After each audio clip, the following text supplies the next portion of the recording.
attention. Ladies and gentlemen, please have your attention. Please continue. Thank you. We're going to try to make this mic work, ladies. Please continue to eat your meal, but we are going to move forward with the rest of the session.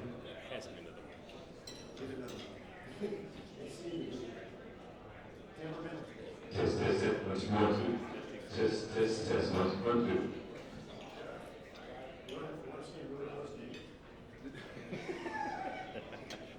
Third time's a charm. This is not working at all. Correct. Here, come here. Come here. Just talk to me. Okay, we're on Cedars 2. If you're in the back, we're on Cedars 2. Anyone in the back? No one's in the back. So this. I'm gonna.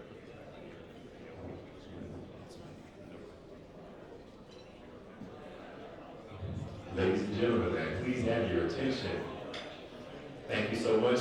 We just had to pivot a little bit, so we have my partner in crime here. He's helping me out to make sure that I get this message to you. So thank you so very much. I appreciate it. And so next, we are going to have an industry partner that will guide us through personal branding. All right. So this is a branding session. You really want to pay attention to this. So with over 45 years of experience, he doesn't look a day over 25. We have provided Tim Finster, the CEO and managing principal of Foremost Quality Logistics, with a variety of hands-on problem-solving situations in industrial and manufacturing site selection, economic development, real estate, transportation, logistics, distribution, and marketing.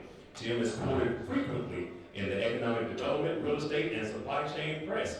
Makes over 20 keynote presentations a year. That means he's booked and busy. So look, for this guy to be here, normally there's a check that comes with it. So you really want to pay attention to this. And he was designated as one of the 2019 and 2020 Dallas 500, the most powerful business leaders in Dallas-Fort Worth in the D Magazine CEO edition. Look, Finster holds an MBA in marketing from Ross School of Business, University of Michigan in Ann Arbor, and a BA in mathematics from DePaul University at Greencastle, Indiana, and he is a Six Sigma Green Belt. So, some of the more notable organizations that he's been aligned with, he is with the Warehouse Education and Research Council, and he was the former president there. In addition to that, the Council of Supply Chain Management Professionals, the Industrial Asset Management Council, the Intermodal Association of North America, and the DePaul Alumni Board. Ladies and gentlemen, please help me welcome Mr. Tim Finster.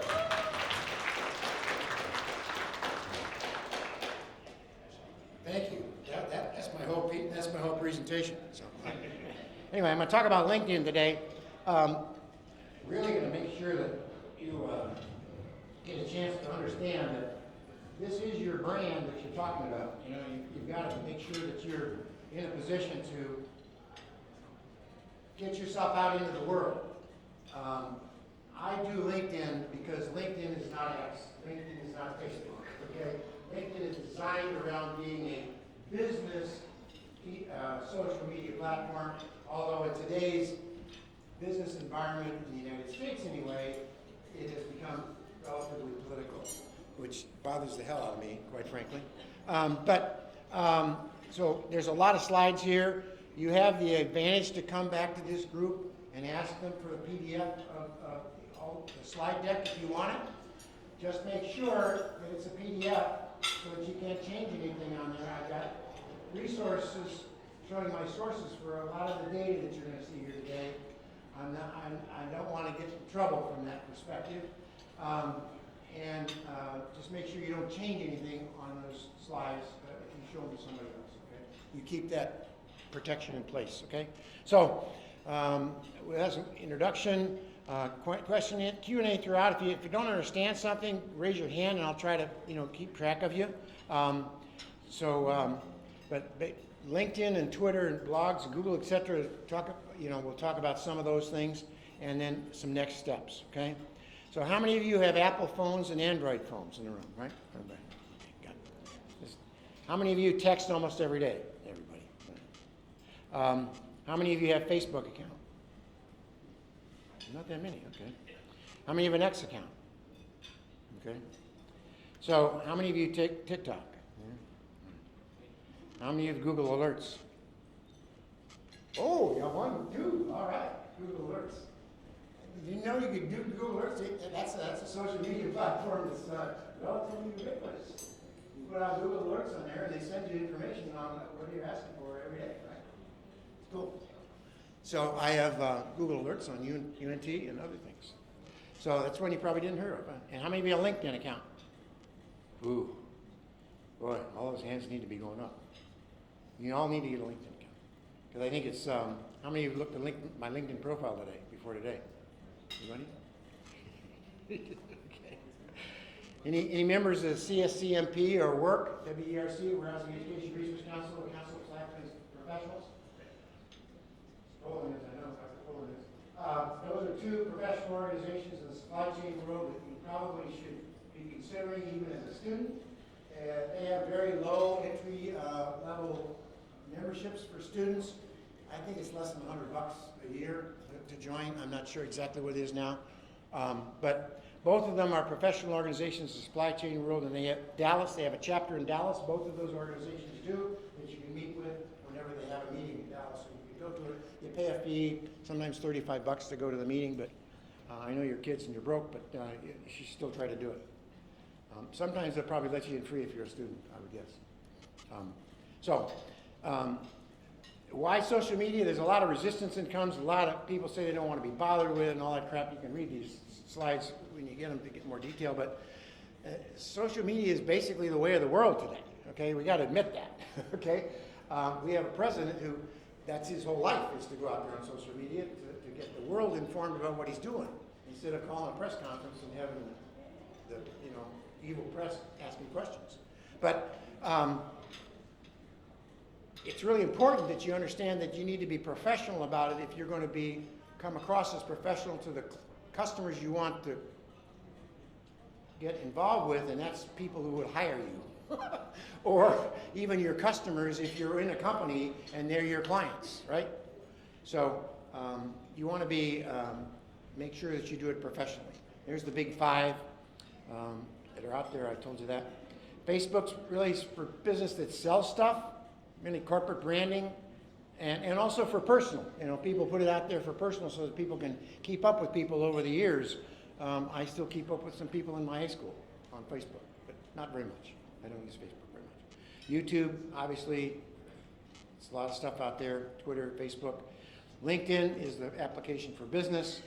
X for business to sell stuff again. Mostly it's got influencers on there that are big in X, and so you can buy stuff from them. They could buy outfits and that thing. Texting, like X, can be used for instant communications. Really important in logistics world today, texting, because of the fact that it can go to anybody's phone, and so you can text to a phone. And it's just something we didn't have back when I started. We didn't have most of this. Anyway, and then blogging, obviously. I don't do much blogging, but every once in a while I'll do some blogs and some stuff. So these are the big ones that are in the world. Facebook's the biggest. Again, these are stats, and I got a zillion of these slides, so I'm going to go through them pretty quickly. LinkedIn's reached 930 million people registered in 2023, more than that today. And LinkedIn users have the highest utilization of all the 4 highest platforms. I use LinkedIn every single day. And profile on LinkedIn connects you with users all over, and it keeps track of them for you so that you know that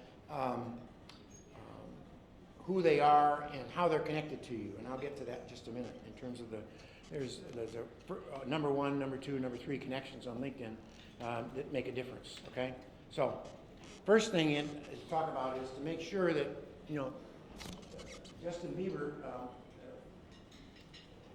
it used to be where my picture is now, it used to be a naked chest. That's not the Facebook picture, that's not the picture you want to put on your LinkedIn profile. It shouldn't be. It shouldn't be any other kind of a strange picture. It needs to be a professional photo because you're in a professional world, and you need to put yourself out there in a professional manner. So make sure, you can take a selfie, that's okay, or have somebody professionally take it, but be in an outfit that's professional and not in your pajamas or something, okay? Pretty important. But that's the first thing people are going to notice on your LinkedIn profile, right? Your picture. So don't post a selfie. Your network is your net worth.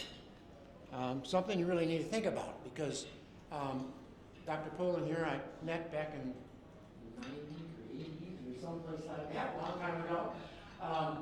And I'm on his board at the University of North Texas for 15 years or 20 years now because of that. Met him in North Florida. Met him first when he was in blue Air Force uniform. Then I met him again in North Florida. Ran into him there. He's a professor down there. And when he came to North Texas, he got me on his board. So it's important to follow up with people and keep track of them around the world. I will admit to you that I'm terrible with names. I have been since I was a kid. Terrible with names. I remember faces. So I know you, but I may not know your name. And I apologize for that, but just the way my brain works, so I'm sorry. So I have all kinds of cheats. All my LinkedIn profiles have pictures of all my LinkedIn people, so I can remember who the hell they are. Now you know a lot more about me. You need to, but you need to have a strategy around social media as well. Figure out what you want to try to do with it, right? Because you need to share. You need to have a network. You need to obviously have internet. You have to market yourself right.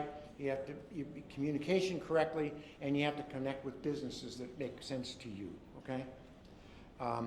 These are things that you'll see when you set up your strategy. You can use these to figure out a mission that you're on, figure your target audience, your brand attributes, what you do that's different than other people, okay? What you're thinking of doing when you go outside of the university, so that you determine what industry you might even want to go into, okay? Because you might want to go into the food business, or you might want to go in the defense business. There are big differences getting ready to go into those two different worlds, right? So you have to figure that out. What's your story? What's your key measurables? How do you measure your success is important as well. So you heard saying I got on the Dallas 500. I don't know how I got on the Dallas 500, quite frankly. I didn't pay for it, okay? I got that there, okay?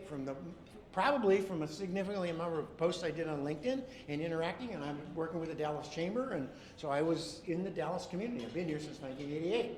So they just recognized me, and so I'm happy for it. But it doesn't mean I'm really still special, but it just happened. But you need to know what your story is, so how you can get it out, what your key measurables are, and ideas to contribute. So that's why, again, I'm on the board at North Texas. I'm on with Dr. Seabrook here on his mobility group. I was on a board at University of Nevada, Reno. I just do a lot of that stuff because I think my role right now is to give back.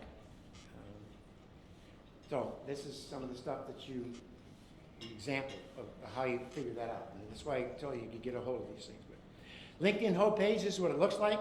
Okay. This is my network where it is, and then you get messaging. You tell them you got messages, and you get notifications. I look at LinkedIn every day, and you'll see a little bit later in the program. I'll show you why. And there's jobs available. So all those things, if you're thinking about getting a job, all those things are going to relate to you getting your name out in front of employers, so that you can actually get more pings back to you of them seeing your profile and being interested in talking to you. Okay. So here's my profile page. I have 7,000 connections. You can't see it on there, but this particular point I had 14 notifications.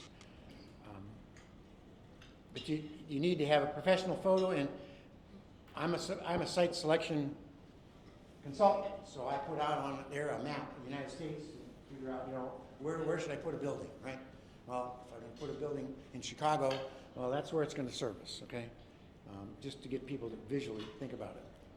Create keywords to optimize your profile. There are keywords that you're gonna come across. Buzzwords in your industry. Make sure you're using the right buzzwords, because if you're in the wrong industry and you're using the wrong buzzword, they're gonna realize you're not in that industry. So if you're gonna change industries from where you go, in terms of defense industry, I'm doing a project down in working on a project down in Central Texas with Port Cavazos to put an intermodal site on the fort there. With another fellow, Barry Albrecht, and put intermodal there. They don't have an intermodal site there now. Well, we went down there to the first meeting, and we go to a meeting with the military people, and I came back and I'm coming on, it started out as my project, and coming back home on the car, I said, Barry, I don't understand half of the things they were talking about in there. They're talking about all these military things. They're using language I don't understand. You're driving the bus now, okay, because I can't do it. I can manage the process, and I can do all that, and I can figure out the supply chain stuff, but I can't talk to those people. I don't know what their language is. So you need to make sure you understand the language of your client, right? You need to understand the language of the person you're talking to across there when you're talking to them.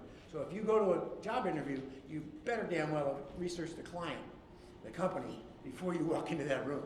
You know what they do. You know where they're located. You know how many people they employ. You know what their gross sales are. You know what their profits are, so that you can talk about their company. And maybe even something about their marketing, right? So understand, how you can do things like that. So here's the top of the home page, what it looks like. We kind of saw that before. You want to connect with somebody on LinkedIn. Now, these are basic steps, but I want to connect with George. Okay, I see George. He's an economic development person. I do economic development consulting, so I'd like to connect with George. He's in Burleson, Texas. Okay, so I can see George and connect with George because he's at least a number 1 or number 2 connection with me. There are numbers 1s and 2s and 3 connections. I cannot connect directly with a number 3 person. I have to message them and ask them if they want to connect because I'm not a top tier person, right? And then get number 1 connection, you have to be a top tier person linking. At this point in your career, you don't have to be a top tier 1 person. You have to pay that money because you're not going to use all the elements of linking. You'll be a top 2 person, and you'll be able to still ping people that are top 1s, but you won't be able to see many people that are number 3s. If your number 3s on your list, you're probably not going to be looking at them for jobs. Okay? If you need to be looking at your 1s or 2s for jobs. Okay? So, but then I can connect with that person. So I go down and connect with that person. I send them a connection notice, and in the connection notice, I tell them why I want to connect with them. Right?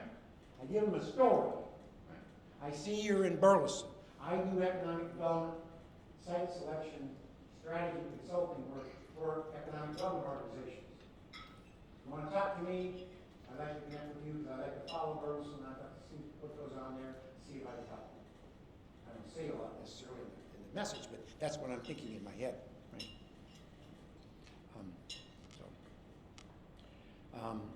Click on a personal. You always put a personal note in there if you want to connect. Don't just send a blank connection request because you can't imagine how many connection requests I get every day from people I have no clue and they want to connect with me. And so I just delete them because I don't know. They didn't come across to say why they should connect with me. If they at least give me a reason for it, I'll do it. Add a note at the end. Okay. We're scheduled to meet in Burleson on 2/2. In the meantime, I'd like to connect with you on LinkedIn because when I come down there, now I'll know more about you. Right? That's why I did that. So there's the first, second, and third connections. So if you know Jack is your first degree connection. You know him and you're connected with him. That's the number 1 connection.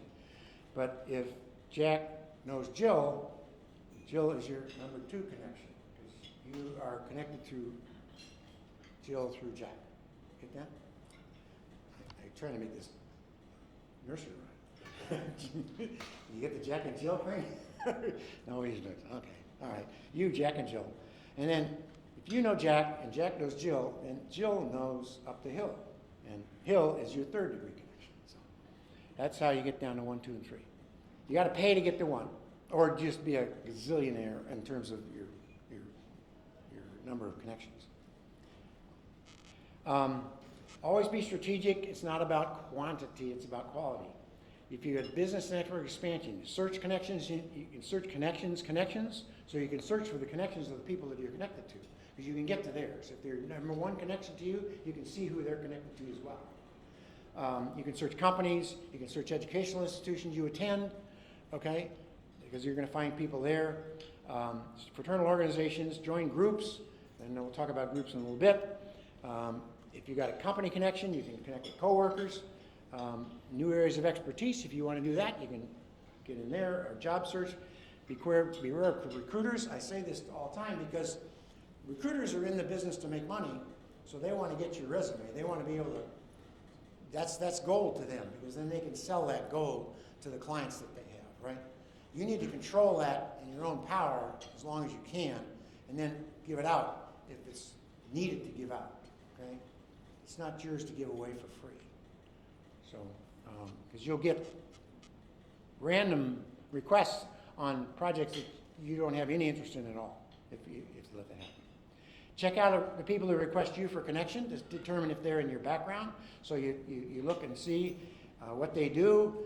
So Kendall Morris, SL, sent me an email. She wanted to connect. So I would go out there and I'd check her out and see what she did. And then I would determine if I want to connect with her or not. Okay, accept. So you can do that. You can follow people without connecting with them. That's the second tier of staying up with them. So if you follow them and they post something, you will actually get a notification about their post. Okay? If you obviously follow them once, you'll get notifications about those things too. This is the way you get notifications on posts, and they will have birthdays and job anniversaries and things like that, and I'm going to get to that later. So, like a group, University of North Texas Supply Chain Program, there are 707, well, when I put this slide together, there were 774 members of that group. And Dr. Poland's here, and Brown Saucer's here, I think. There he is in the back. And 5,600 of my connections are in that group. So I post stuff in there, and there they are. Here's Brown Saucer and David Hoagie. So I have 375 of my contacts have some connection with UNT. So you got to search for groups. There's a whole bunch of different groups. A couple show up here: learning specialists, solution specialists, or regional vice president, sales. There's all kinds of them. Click it over here on the right-hand side to get into it, and you go to groups, and then you get up something like this. 9 million people in LinkedIn. There's 300,000 jobs available and 241,000 companies in LinkedIn. So it's a vast treasure trove of data for you, okay? Not something you should pass up. So if you can only join 50 groups, you don't want to do that because it's way too many. You spend way too much time on it. You need to do strategically on this stuff. Now, example why. There's 3,774 results for people in the shipping business, okay? Warehouse management professionals, there's all kinds of them. The admins are the people that control the group, and then there's my connections within the group. So I'm in that group. Asked to join. You can search companies. BNSF the Railroads here today. BNSF Logistics. So you can check companies out that way, and then you can go in and see them. Do I upgrade? Here's your choice. Premium, Career, Business Premium, Sales Navigator, Recruiter Lite, or just starting LinkedIn. And you start out at the beginning and you move up the scale. LinkedIn Golden Rules. LinkedIn is a business supply chain application. It's not TikTok. It's not X. It's become significantly more political this calendar year for some reason. But the tariffs and everything, but that affects the industry. So guess what? If you're just going to get in that world, okay? You pay attention to groups. It's not what you post shouldn't be a sales pitch. It can be a pitch for introducing yourself, but it shouldn't be a pitch for business. Okay? My opinion. It's my opinion. Sales pitches go in promotion tabs, and don't join a group if you're not going to participate. These are just some fun facts about LinkedIn. Probably not that big a deal, but it's the biggest business unit in the whole world. So Twitter, this is what people use it for. Get entertainment, get the news, keep in contact with friends and family. There's my ex homepage. Not much to it. I'm on there. The power of Twitter, only once.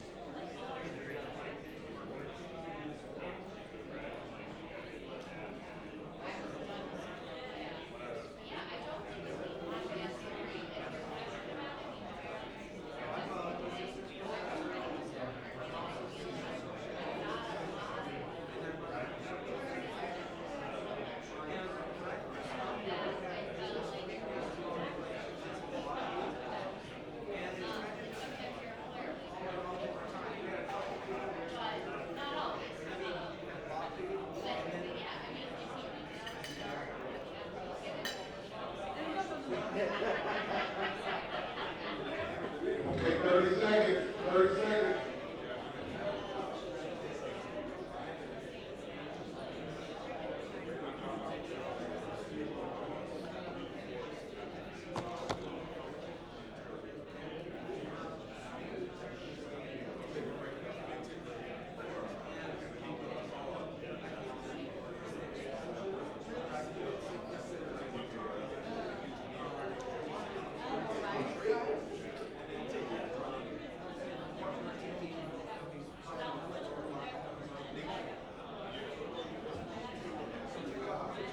All right, all right. Okay. It sounds like there's been some incredible feedback that has been shared. I would love to have a couple of volunteers who are, on the lower end of the age spectrum, if that's okay. No offense to those of you who are have a lot of years in the age of one than you, but like me. So can we have volunteers tell us how do they react to the document that you just discussed?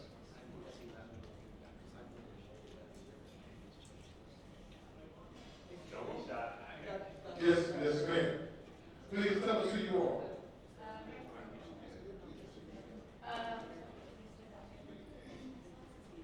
My name is Shriki Ramirez. I'm a student at UNC Dallas. I am a senior and I'll be graduating in December. When I looked at this specific one right here, my brain immediately went to, hey, you're going to jump with 2 feet in and get into mid-level management when you get your bachelor's degree. How is that possible? Does any students believe that they can jump in right away with no experience, getting your degree, maybe having one internship under your belt? Does anyone think that you could jump into that? No. Well, my brain went there, and I was like, that is not going to happen. How would that happen? So I think that this needs to have a little bit of a leap to it, because I believe that this is the minimum requirements to achieve this eventually. Like, if you want to get into mid-level management, you're not going to be good at that. And I don't know. I think that's excellent. Thank you. Give her a round of applause. So we need to make sure that under the degrees that we say these are the minimum criteria, because no one's going to jump right in. That's perfect feedback. Thank you. Any other feedback? Everybody at the table pointing at you. Come on, Sarah. Hi, this is Sarah. I'm with the Youth Dallas, also I'm a freshman here. I guess what we were talking about here was I guess we didn't talk about it earlier. It's about the certification that you put in your resume, stood out to me. It's about the signal thing that it's like different colors to it. So I guess that stood out to me. I guess achieve to put on my resume so I,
started, my first job was in a grocery store, worked there for 6 years. Worked there from high school all the way through college.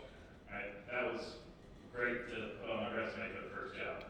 Not really, right? They didn't care that I had stocked shelves and done that. They didn't care about seeing that I could hold down a job for 6 years, right? So that's something that I'm big on. It's not, progressively job hopping, but it helps build out your resume. Awesome. Thank you so much. Can I ask a quick question then? We're seeing many more educational programs.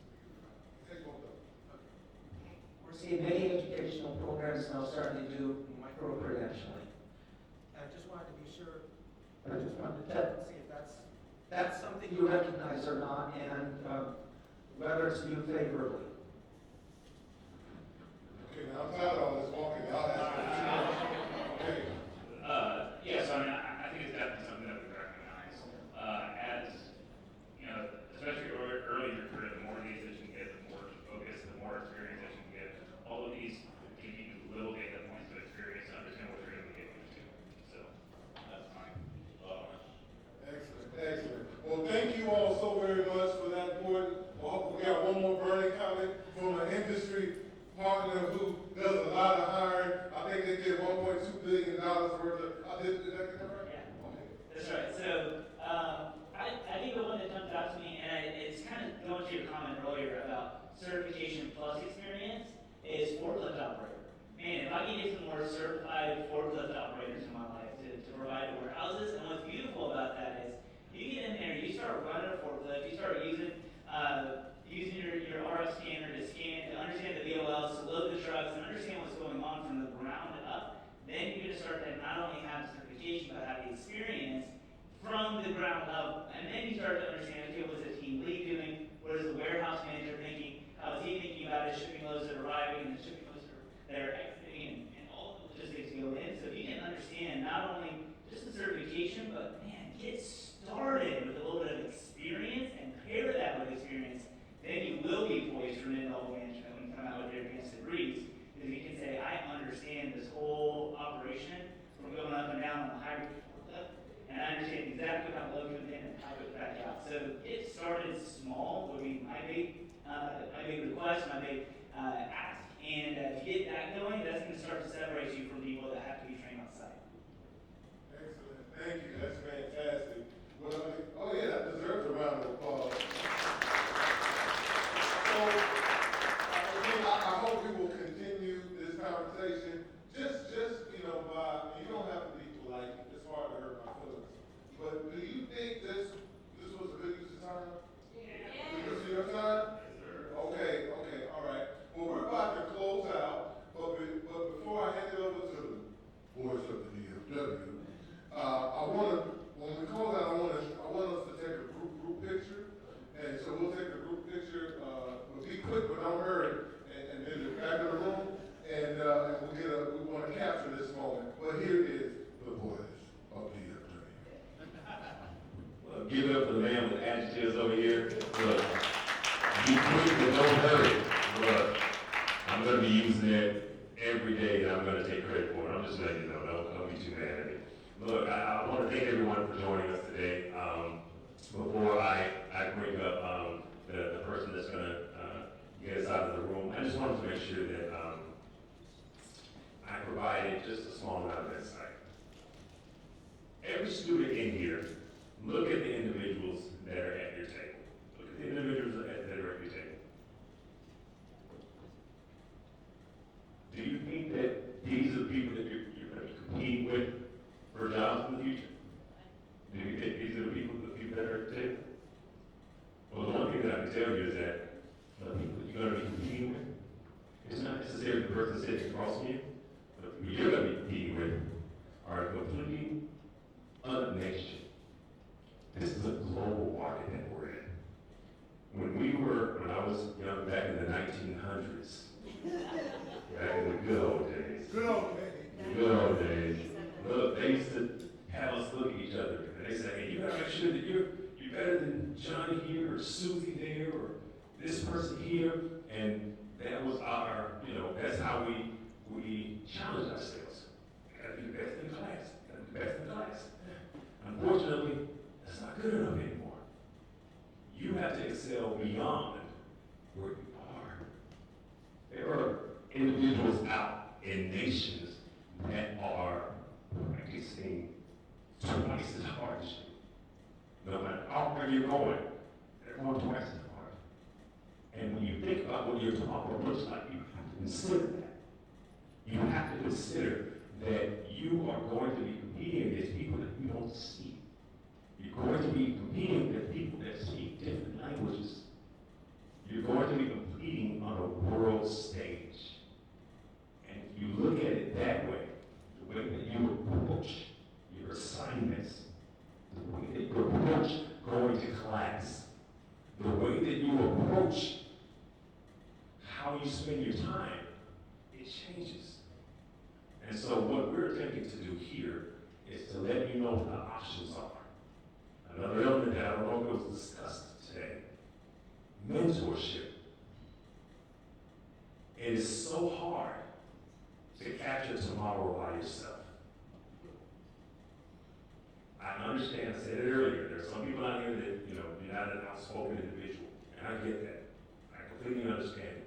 But that's why you have to practice some of these skill sets on how to introduce yourself. Who here has ever heard of an elevator speech? Anybody? An elevator speech is basically your marketing platform. Who am I? If I only have 30 seconds to talk to you, what can you say that's going to be a lasting impression? What's my elevator speech? Look, I'm the Woods DFW. Wow, what is that? I'm going to remember. That's the voice. Brandon, right? That's what Tim talked about. So at the end of the day, figure out how to make yourself unique. That's step one. Step two, do the work. Step three, find someone ahead of you that's doing what you want to do, or that's going the direction that you want to go. And when you put all three of those elements together, it's going to be tough to beat you. So having said that, this is the last that you're going to hear from the boys. I definitely appreciate everyone for coming out and allowing me to take advantage of this phenomenal opportunity. Seabrook, Keisha, thank you so much. But I am going to pass it off to how many of you enjoyed the what do you call it, the musical chairs? How many enjoyed moving around the tables and everything? And look, Keisha, she did that thing spotless, and I couldn't have done it any better. And so if you would, please help me welcome to show the final element of the closing of the conference, Ms. Makisha Reynard. I want to thank everybody for coming out. This has been a labor of love for me. I've enjoyed every moment of it. For every industry partner that I sat next to you at some other event and said, please come. For every industry partner that I said, I need to know everybody you know so that you can invite them to come. For all of, for our sponsor, for everybody who donated something to this whole event. To my Fab 4+1, Lucretia and Elishma and Becca, thank y'all so much. To Dr. Seabrooks, who always helps me to shine. To our fabulous partners in the room, thank you, thank you, thank you. And if I don't say it enough, to our students, it wouldn't have been possible. You made it all happen. Thank you so much to Lancaster ISD for showing up and showing out. Love the intro. Y'all should have came with the band. I would have loved that. I just needed the band to do Weibo one time. But to close this out, what I want you to do is pull out your phones. See, any other time, I probably wouldn't say pull out your phones. But now, I need you to pull out your phone. Everybody got your phone out? Y'all see the QR code? Does it work? Everything's good? Come closer if you got to. Yes. Tell me if you can't see it, if it's not working out for you. For the people in the back. I can talk loud. All right. So for the people in the back, can you see it? Can you scan it? I need everybody's phone out to scan it. That's employer partners, that's And if you students. got an Android, you probably gotta come closer. Don't do that. In the name. We're not gonna do that, but you're not gonna be gaslighting Androids today. But I need everybody in the room to scan this QR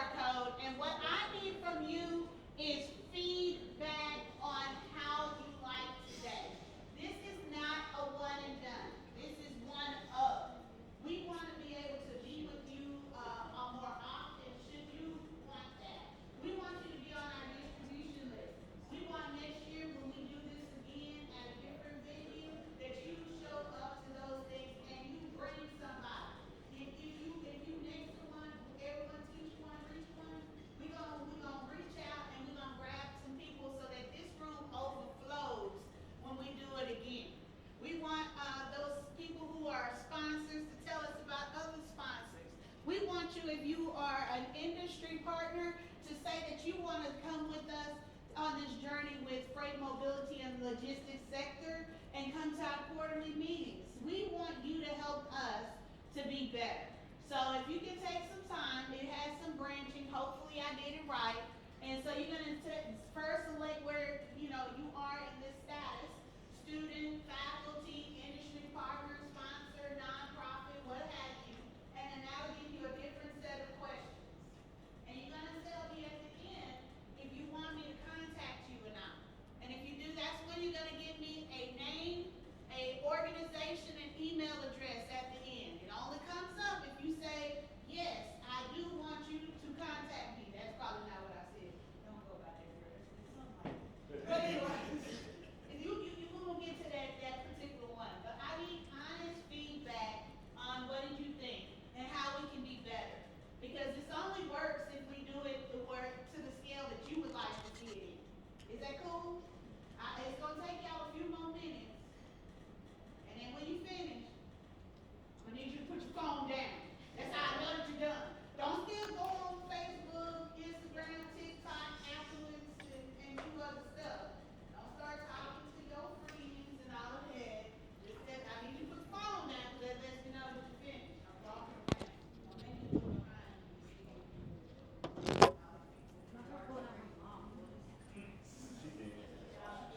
Privacy screen will be on at the time I'm trying to walk past. But I need some feedback from you. All right,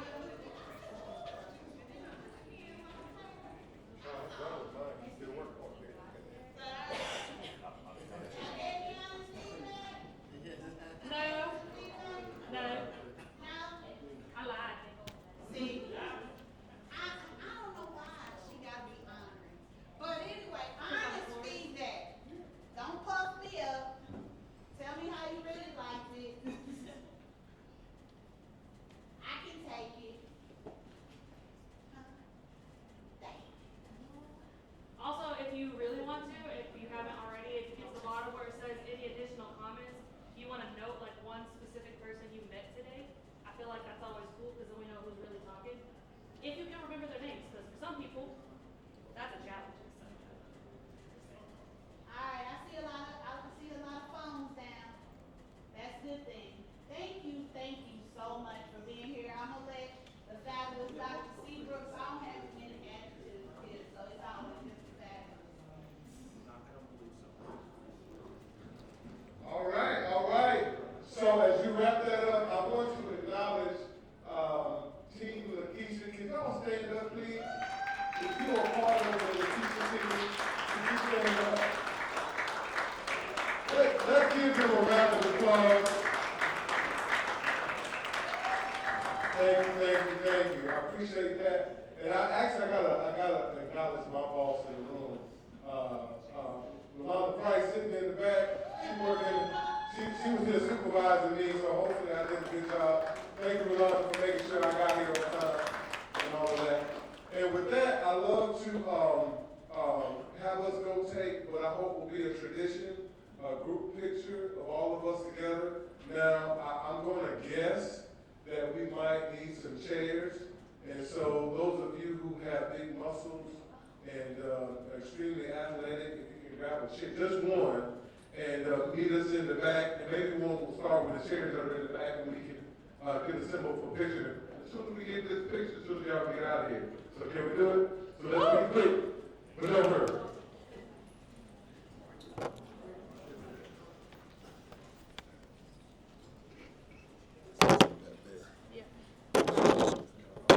Appreciate you.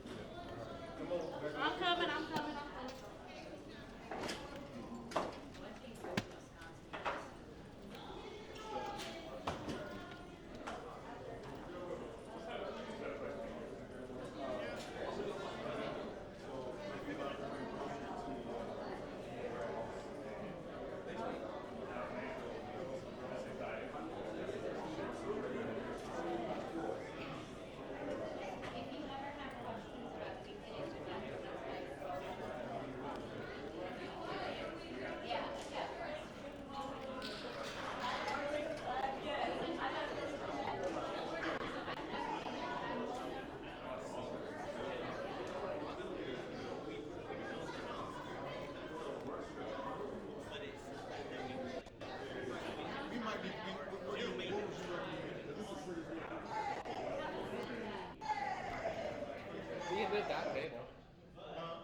table.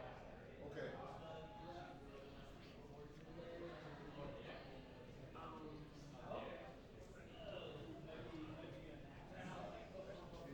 So are the chairs gonna be like a front row or something? Yeah. Thank you, sir.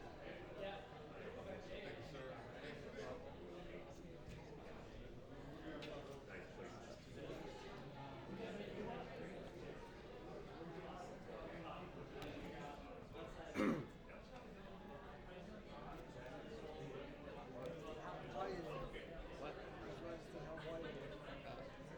This isn't gonna take the photo. This is just video. Put the chairs in between the podium.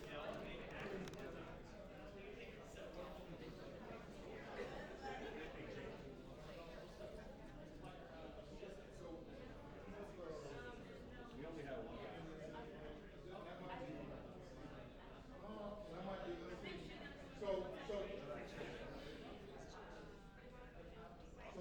Dr. Poland, I'd like you to keep in the middle.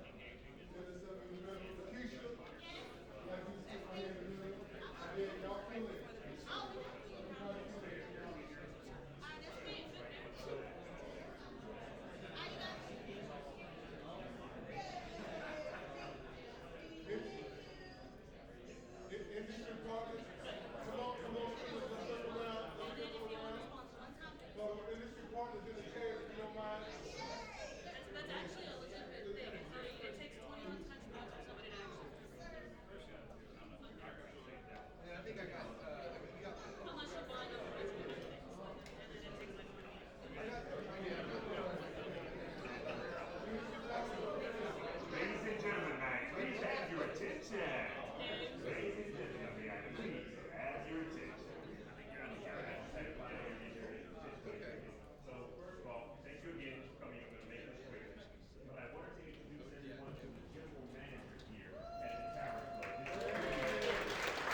see on the other side.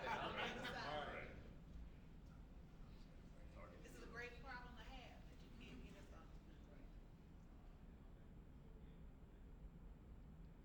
Just barely. Yeah. Awesome. Okay, here. Are we moving? Are we No, done? no, We no, got no, one more? we got one more. Oh, Lord. That's Come why on, come on, come on. You knew it was gonna happen. Yeah, be careful. Her phone probably hot. It's probably hot. Don't burn yourself. I'm not playing with you today. Probably did it better. Look, you didn't even have to be so far back. No, I'm not in the frying pan. Take coffee. I can take all the coffee. My green shirt.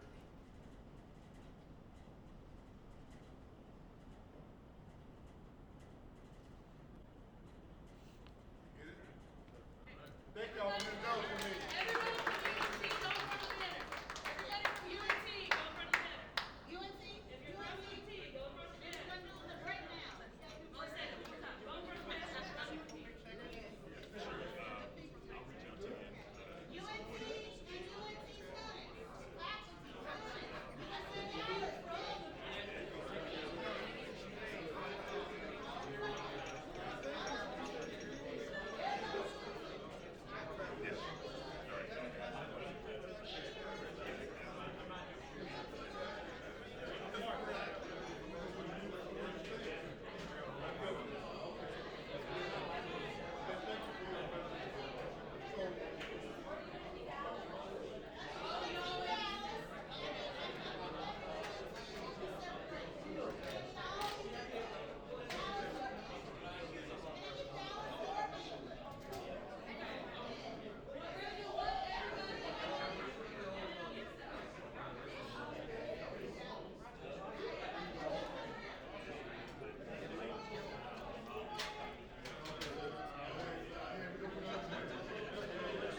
Testing 1, 2, testing mic.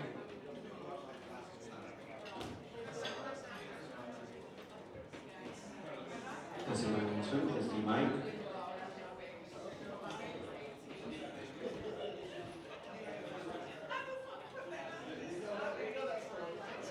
Testing 1, 2, testing mic.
Ladies and gentlemen, may I please have your attention?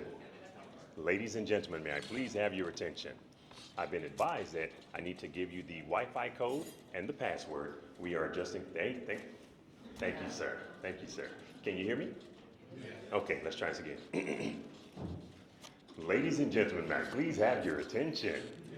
Please be advised that the Wi-Fi code is going to be under Tower Club, and the password is invited clubs, all lowercase. And so Are we ready to go? We're ready to go. Okay. All right. Good morning. And welcome to the Future Logistics Leadership Summit. My name is Rashad Raynar, and I am known as the voice of DFW. I'll be your moderator for today's incredible journey through innovation, insight, and industry leadership. Before we begin, please take a moment to silence all cell phones. You don't want to be that person. And as I say that, let me do mine as well.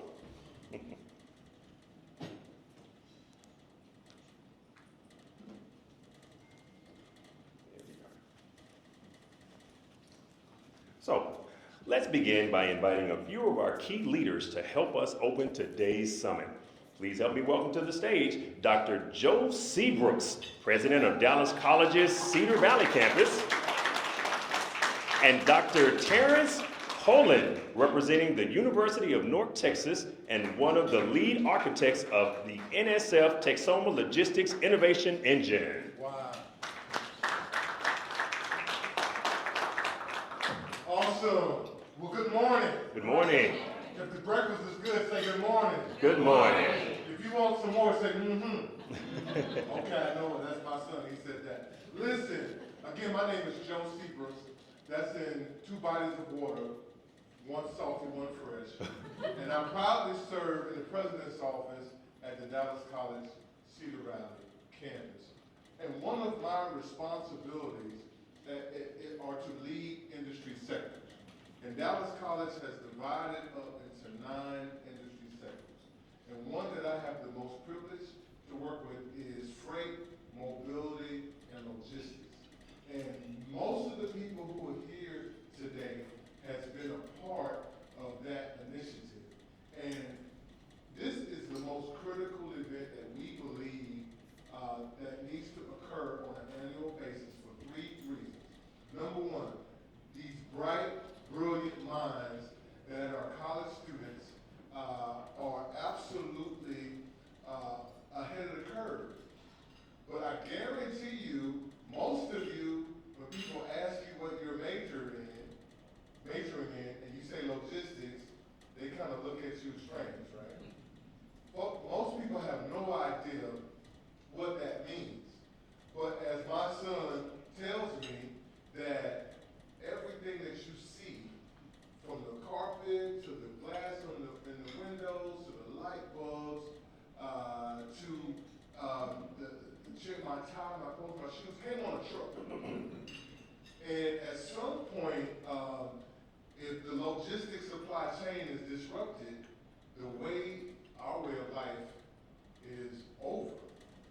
And so you actually are probably choosing to be part of the most essential part of our nation, because most of us we go to the store and we expect what we want to be on the shelves. But there's a lot of technology, innovation, creativity, hard work, and grit that makes that happen. And so the dream for this event is for us to create a community of logistic professionals. And unfortunately, because of misperceptions about warehouses and things in the past, people have the wrong impression about what it means to be a logistics professional. And see, you are sitting around the table with some of the most incredible, talented, and I'm going to also say, and I apologize, financially endowed individuals who have done extremely well for themselves. And they are on, or and many have achieved in most instances, what we call the pathway to prosperity. And when we say pathway to prosperity, what we mean is that when you get to the point in your life where your time and effort is no longer required to sustain the standard of living, that's when you're prosperous. So most of us have to still get up and go to work every day. Some of us get up and go to work every day not because they have to, because they love what they do. And we want you to find your way to that pathway quickly. And by having relationships and connections, that's how you do that. Now, I will say one more thing before I pass it over to the great, the legendary, the magnanimous Dr. Terry Poland, who's a legend, and that's why I went first. But I want to just share with you that we have a group of about 48 students that are coming. They're coming from Lancaster High School. They had an issue this morning that made them delayed. And so when they show up though, let's give them a roaring round of applause, right? Let's make them like they're the Super Bowl champions. That's okay. And I can't wait to see the picture. Make sure we get a picture that looks on their face when we do that.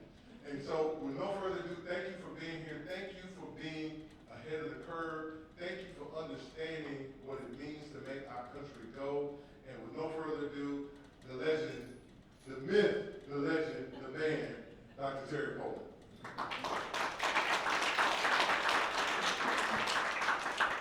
I'll tell you what, you don't want to follow Josie.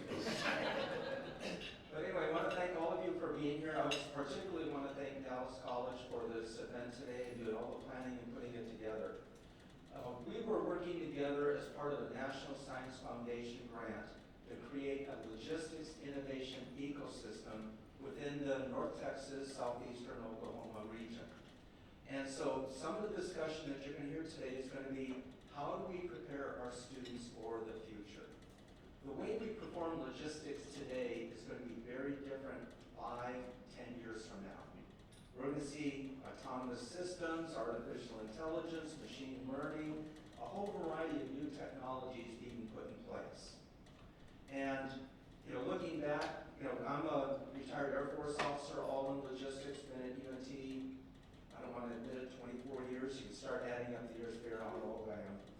But when I look back, yes, logistics has changed quite a bit, but I think the next 5 to 10 years are going to be transformational. And so what we want to do is start creating pathways to prosperity, where we look at individuals at different levels and providing pathways for them to pursue the training, the education that they need. And we're going to be working with Dallas College on that, but we have other partner institutions. UTA, SMU, Southeastern Oklahoma State University, Austin College were all participants in this grant. And they all are, we're going to be working together, mapping out our academic programs, showing the entry points, the different outcomes that students can achieve out of those.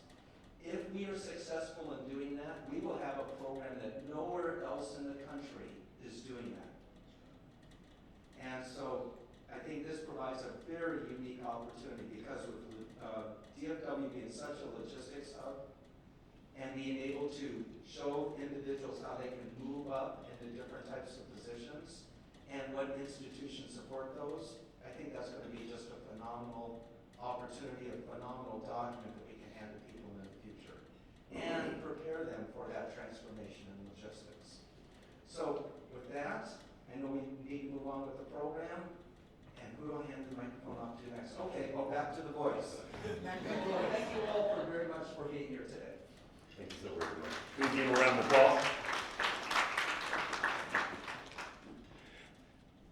Look, I want to make sure that I thank Dr. Poland and, of course, Dr. Seabrooks. I'll say this real quick and I'll move forward. I've known him for about 2 weeks, and he already holds the record for utilizing the most adjectives when introducing someone.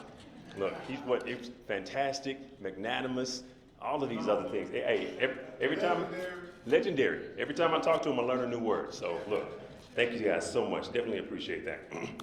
So, I'd like to take a moment to thank a few of our very important partners, right? Our event sponsor, Post Consumer Brands.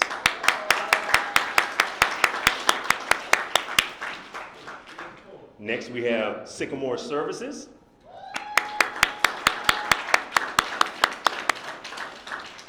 We want to thank both of you for your investment in student success and workforce development. And finally, we would also like to thank Elite Voice Professionals. And at Elite Voice Professionals, we pride ourselves in ensuring that the community finds your voice. So, we also want to acknowledge any elected officials or dignitaries who may be with us today. If you're here, would you please stand so that we can recognize you? Anyone? Okay, all right. And your presence is deeply appreciated and speaks volumes about your commitment to the future of logistics in our region. So if you see someone next time, just let them know we recognize them anyway. So today's event is made possible through the collaboration and the work of the following institutions. The NSF Texoma Logistics Innovation Engine. And of course, Dallas College, Freight, Mobility, and Logistics Sector-Based Strategy Team.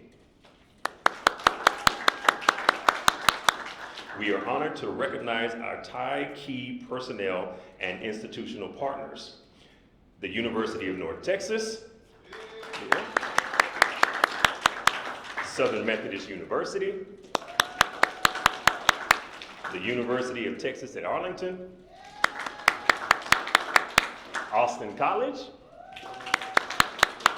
Texas Christian University, Southeastern Oklahoma State University, Texas Research Alliance, the Dallas Regional Chamber, and finally, Choctaw Nation. So these institutions, along with over 80 industry partners, have helped us to make the visibility a reality. Today also reflects the impact of projects like the Department of Labor's Innovative Strategies One Workforce grant, showcasing how aligned efforts and transforming the workforce pipeline. So, before the day is out, we're going to have about 95 students that are going to be here with us today from high school, undergraduate, and graduate programs, along with logistics leaders, educators, and employers from across the region.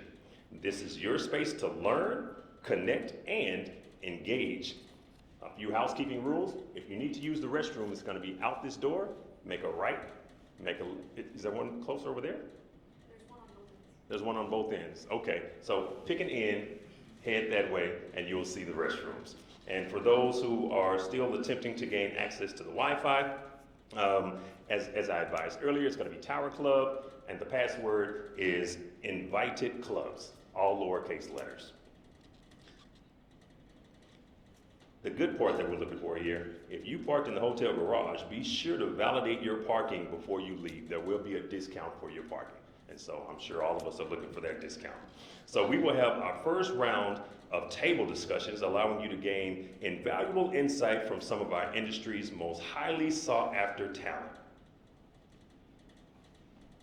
And so are we going to direct everyone to their tables?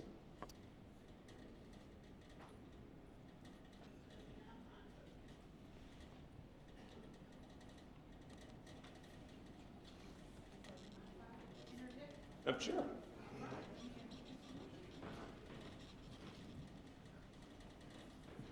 Please give it up for Miss Lakeisha Raynard.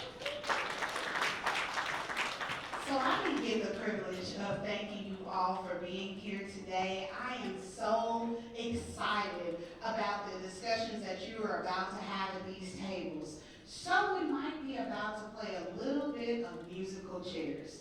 We want you to experience most of our industry partners. So we have a young lady here. She's coming up towards us, Miss Elishama Miles. She's going to help us to be able to disperse out so everybody gets a chance to talk to different industry partners. So for our students, if you don't mind, you can leave your things there.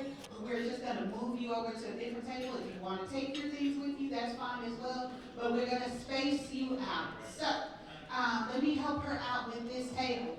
I see the young lady that's right by our industry partners, these two here. Those two can stay, and then we'll start splitting them up from there. Is that okay?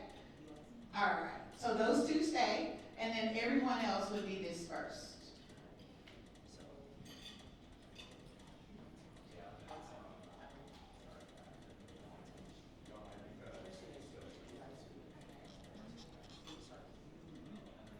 Are those students there as well?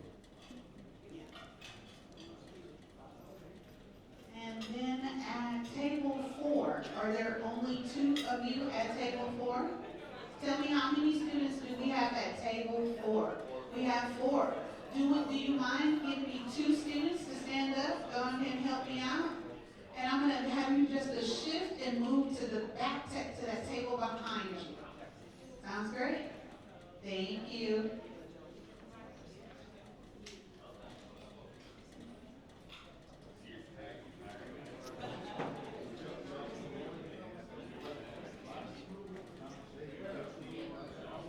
Okay, we are on the move, we're on the move. And you're gonna follow her. Thank y'all so much for being fluid and flexible. Look at y'all. This is logistics in action. We are moving around logistics in action. Now, I'm going to ask our speakers if you would like to join our students at different tables. We're going to have you come back here for the panel, but then you can go and disperse yourself as one person on each of the different tables. Thank you so much.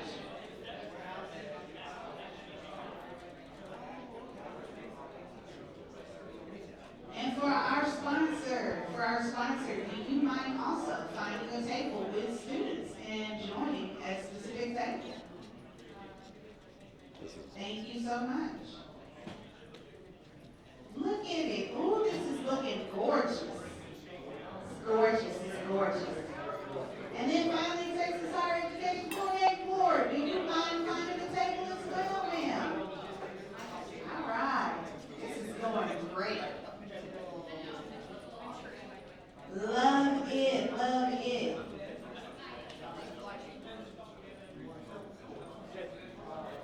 Beautiful, beautiful, beautiful. So for our facilitators, you should have a guide on your table. Do my facilitators, does at least one industry partner have a guide at your table? So clap once if you can hear me. All right. Does each of my facilitators, at least in one industry partner, have a guide at your table? Thank you. That's what I need to see. Can you put it up to make sure you have a guide at your table? All right. So you're going to use that guide and you're going to start the discussion right now. Have fun.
for speaking with our students. Thank you, students, for being so responsive.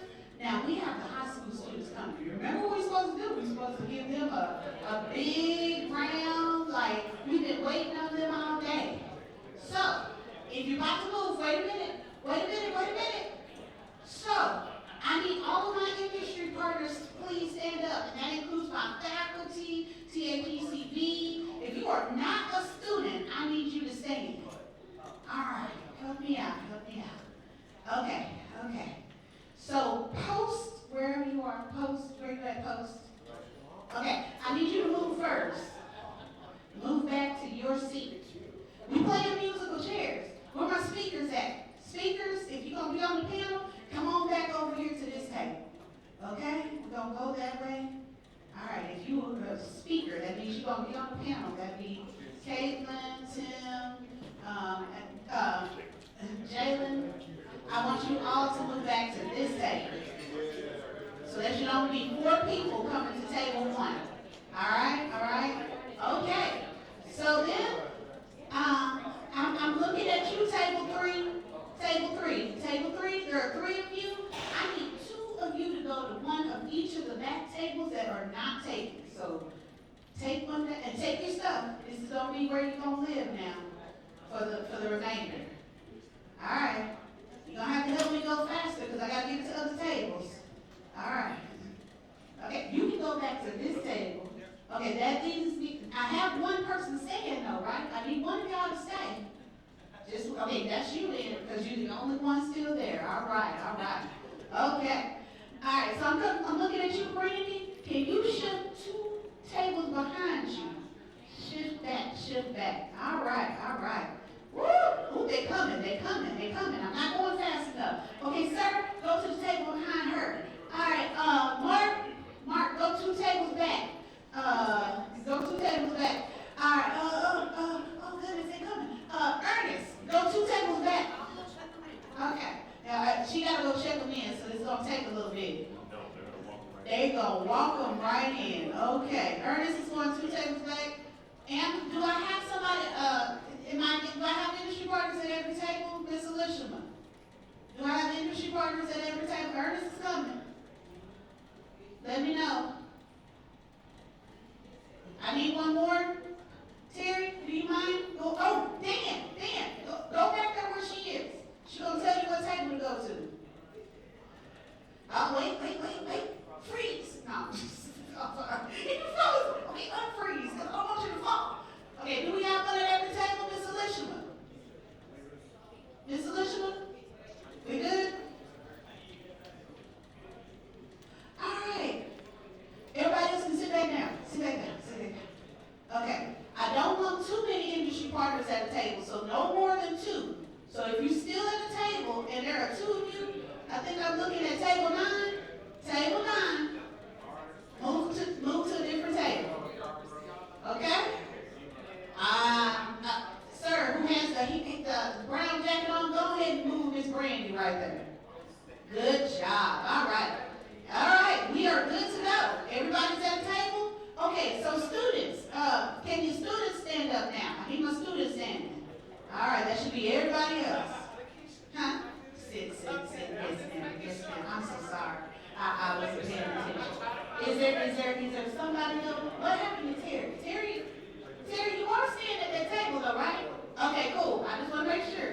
All right, so young lady in the blue at table 3, can you go back to 3 tables back? So you see this table that's standing? The last table standing, go back that one, okay? All right, you sir, can you follow her and go to the table behind her? So if I'm at 3, 6, 9, she's going to 9, you're going to 12? 12? Is that right? I'm thinking 12. Look at the number, baby. On the table. Looking at the table, is it table 12?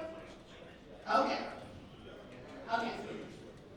And so then I have one, okay, so can you, the 3rd, can I call you the 3rd, Trey? Okay, can you go back to 5, what is that, 8, 11, 40, 11. 11.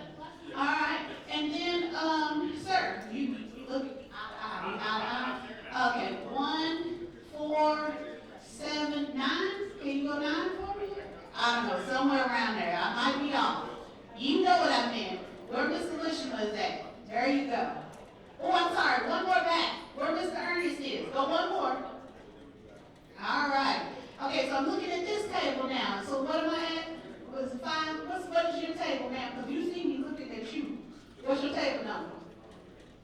8. Can you go back 2 tables back for me? Alright? You gotta get your purse. I feel you, because this is your permanent house now. You're gonna stay there. Alright, so then I have 3 there.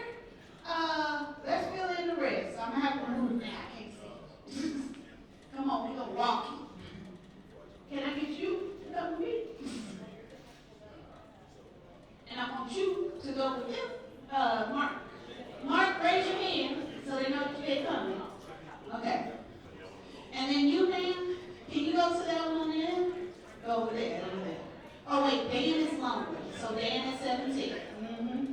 So do I have a student at each table? 12. Can I get you, sir? Go 12? All right. Oh, we did that. You now may be seated. The high school students are coming. The students are coming. The students are coming.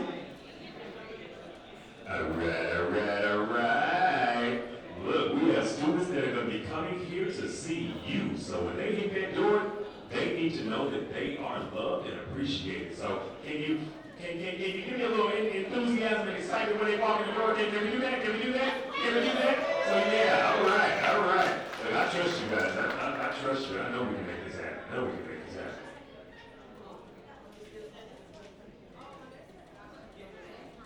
Hopefully there was a lot of insight that was gathered for that first roundtable discussion.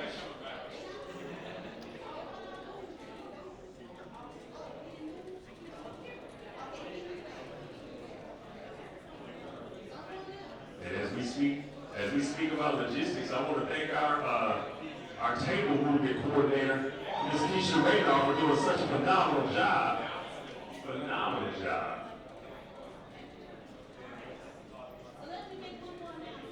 Ladies and gentlemen, Ms. Keisha Radar. I love that announcement. Okay. Clap once if you can hear me.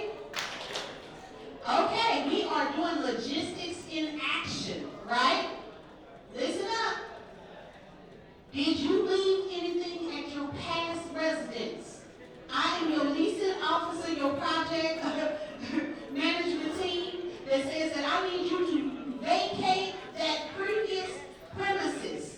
Take your things with you. So just make sure that you took your purse, laptop, your bag, everything came with you to your new residence. Everybody got all your stuff at your new home? Okay, because I need to be able to seat them, and I don't want to be thinking there's somebody sitting there, okay? Everybody got all this stuff? All right. Okay, I think the message for management is if you do not grab your items, they will be on the curb once you return. So let's make sure that we go back and get all of your items. We don't want anyone losing items.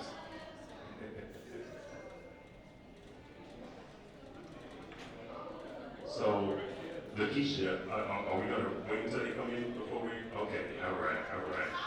Well, yeah.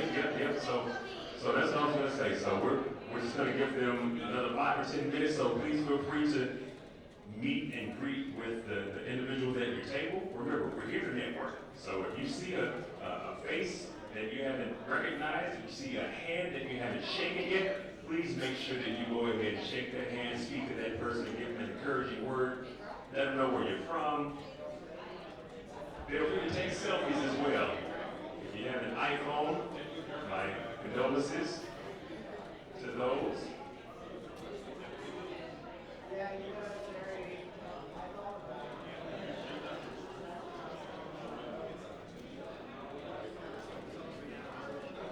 All right.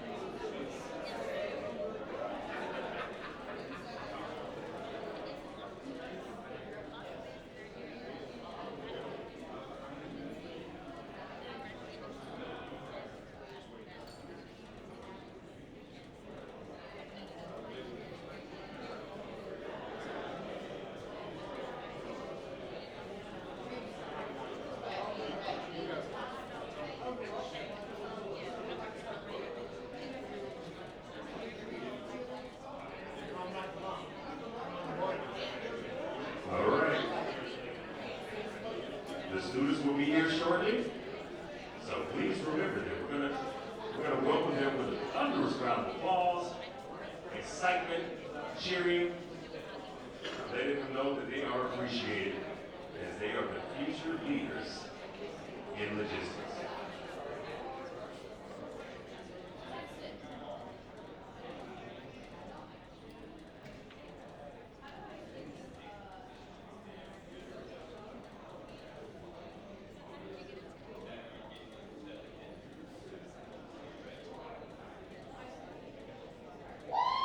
All right, let him have it, let him have it, let him have it, let him have it, let him have it, let him have it. Let him have it, let him have it. Let's keep it going, keep it going, keep it going. Welcome, welcome, welcome. Welcome, welcome, welcome, future leaders. Welcome, future leaders. Oh, I was gonna say, okay, yeah, so we're doing this in waves. There we go.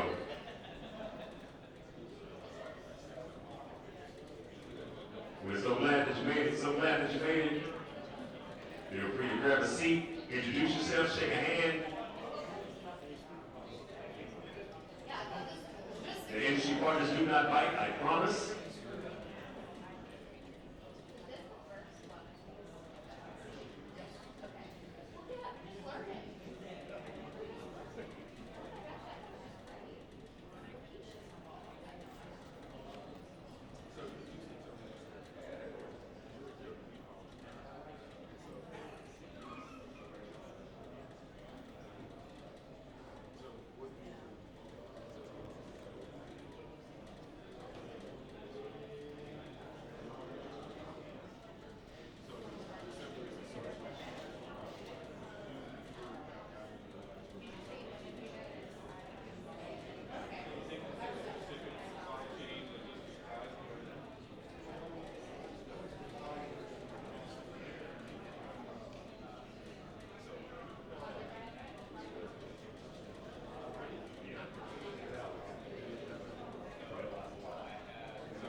autonomous trucks. So doing autonomous freight, big freight, yeah. Huge in Texas, it's huge. We actually did an expo last year at the Texas State Fair with three like autonomous semis there. Just talking to the public about like what this means for the future of human information. It's really interesting. A lot of people are worried about job loss in the telecom industry, which is completely understandable. But yeah, it's interesting.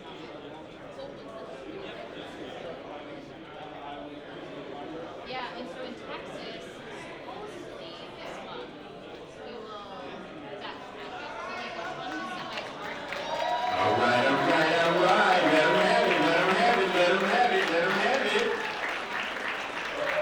Let them have it, let them have it. Weebo Nation is in the house. Yeah, oh, I see you graduate right here. I can tell. Awesome, awesome, awesome. Come on in, please find your seat. We have eager representatives waiting to speak to each of you.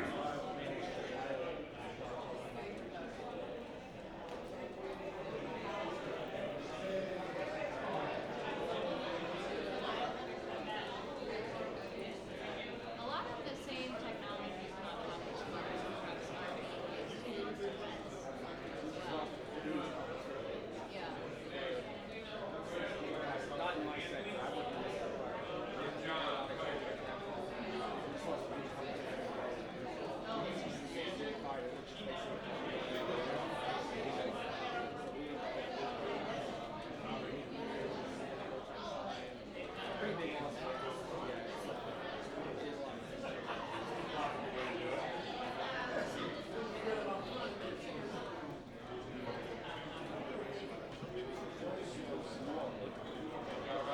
No, so we are just a nonprofit entity.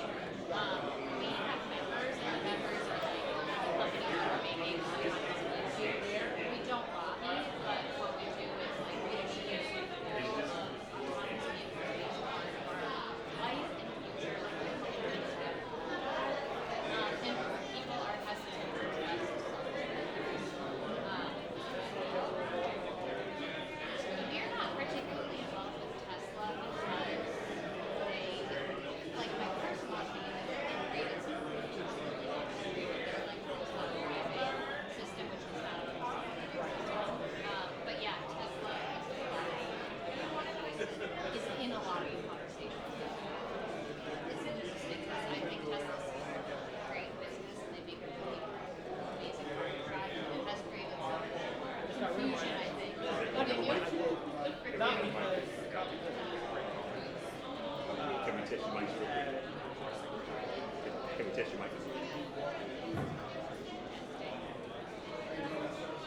The light is on. Hello? There we go. Good. He tested. Yeah. Yes. Yeah. If you want to. Well, I think, well, first of all. Are you gonna? Well, no, actually, no, I'm going to sit. I'm going to sit.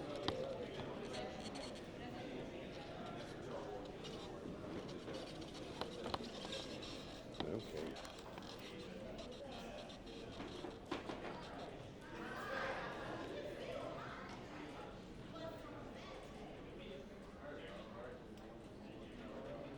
Ladies and gentlemen, may I please have your attention?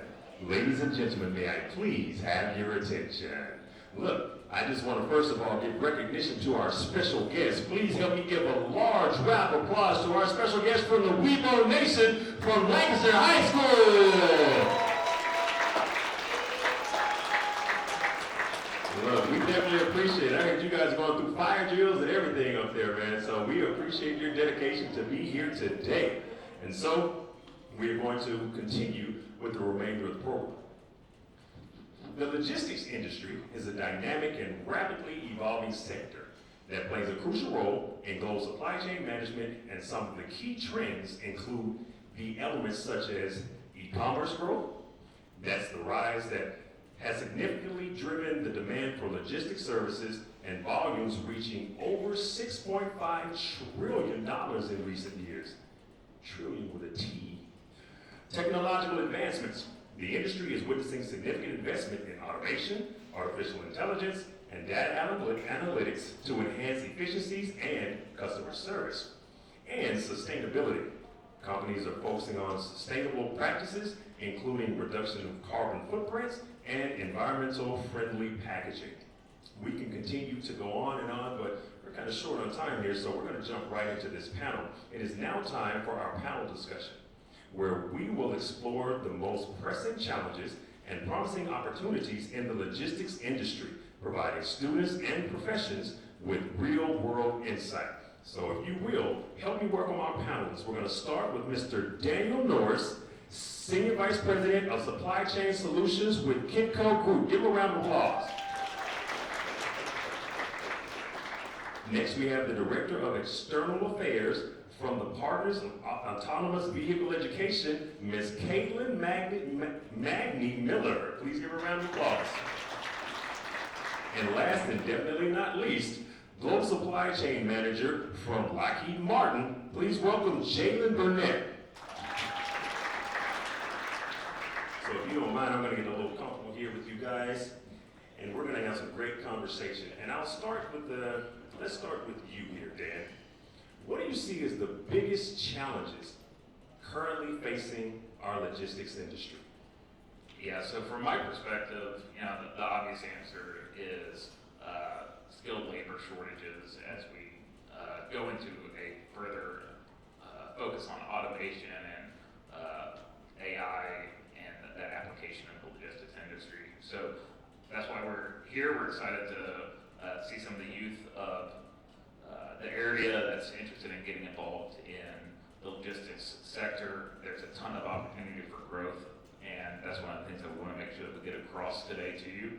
So for me, I think it's really how do we combat that skilled labor over the next 5 to 10 years as there's going to be major shifts in the industry.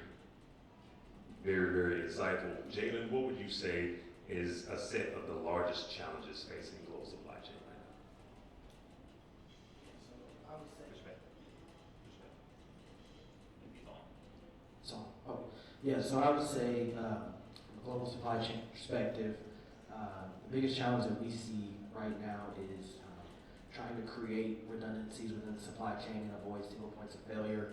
I think a big part of my day-to-day, what we deal with is ensuring that when you're working with your suppliers, that when they have struggles, which you have to expect those, it's not like a if, it's a when, that you're prepared to react to that so it doesn't shut down your entire operation.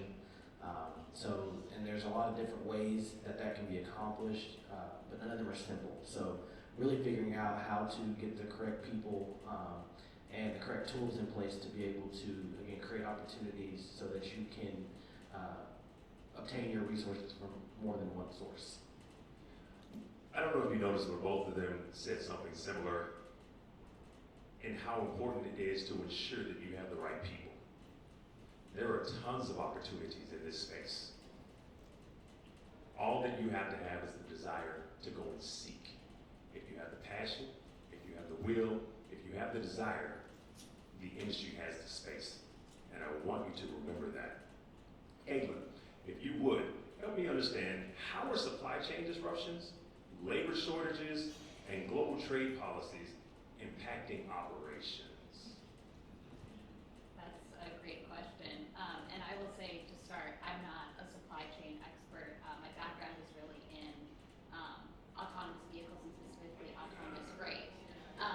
So I think we're at a really big turning point here as companies are starting to transition into more automation, leveraging AI to complete a lot of the work that's traditionally been done by a human.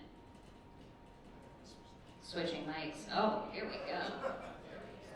I hope you all heard that. So yeah, I think we're at a really big turning point with automation, and how companies are adapting to that remains to be seen, but it will certainly present some challenges. Okay, are you able to hear me?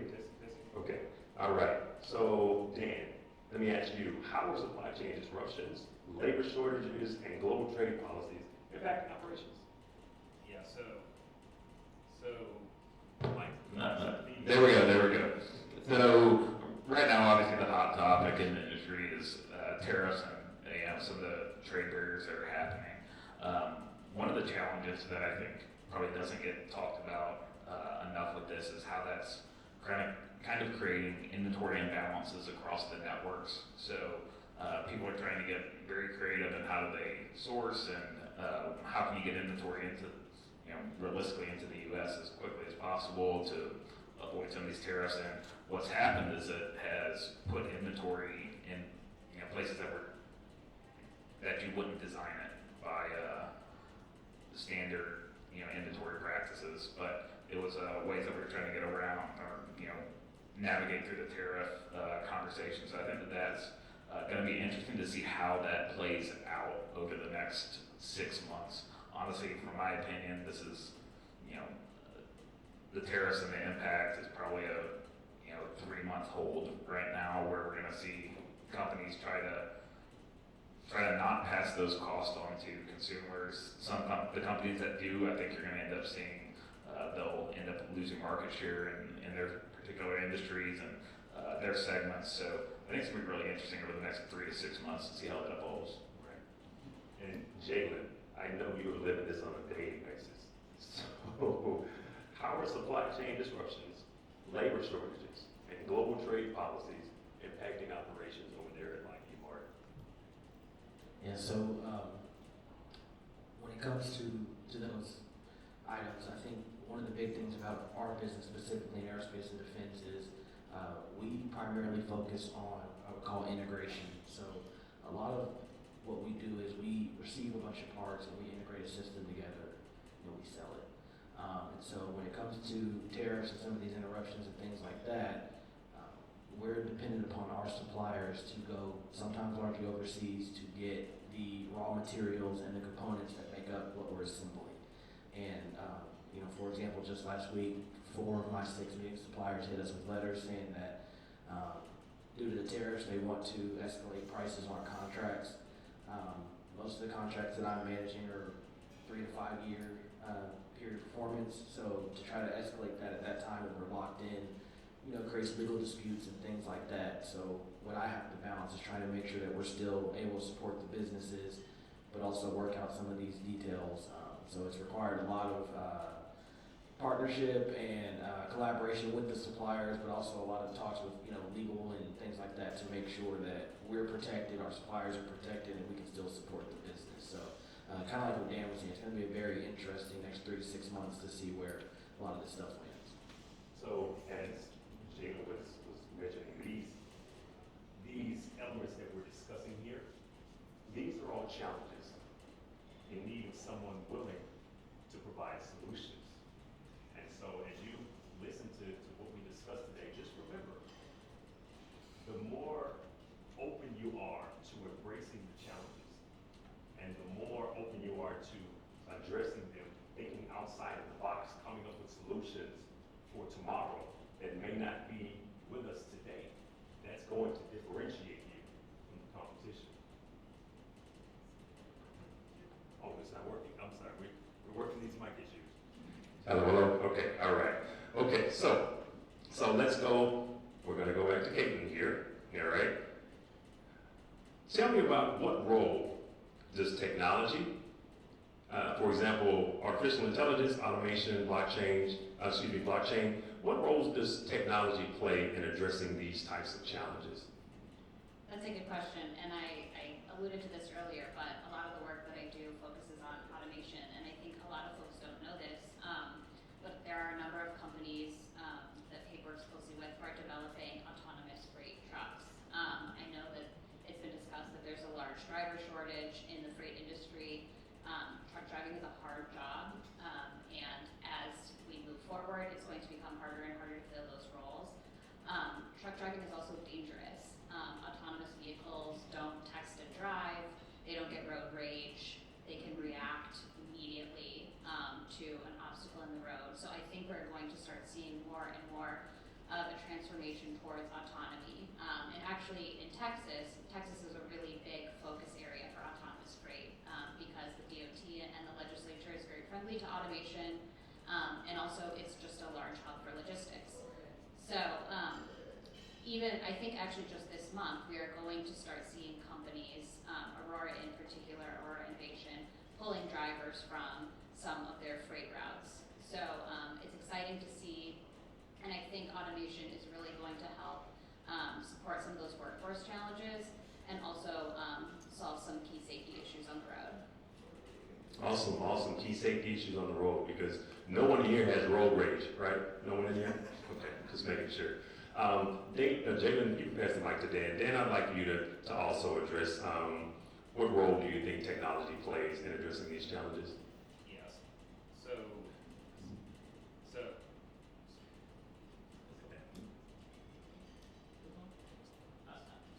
You want this? I can turn my mic on. I got it. So, from my perspective, automation is a must. So, if you look at workforce populations and how that's trending over the next 10 to 15 years, 20 years, there is a clear shortage of labor in the U.S., especially in the logistics industry. We're seeing that hitting us even harder. So, it's not a matter of, will automation happen? It's how quickly is it going to happen and to what extent? So if you look inside of a warehouse, for example, you see anywhere up to 300% improvements in productivity by layering in different components of automation. So I think that that's going to be a critical component.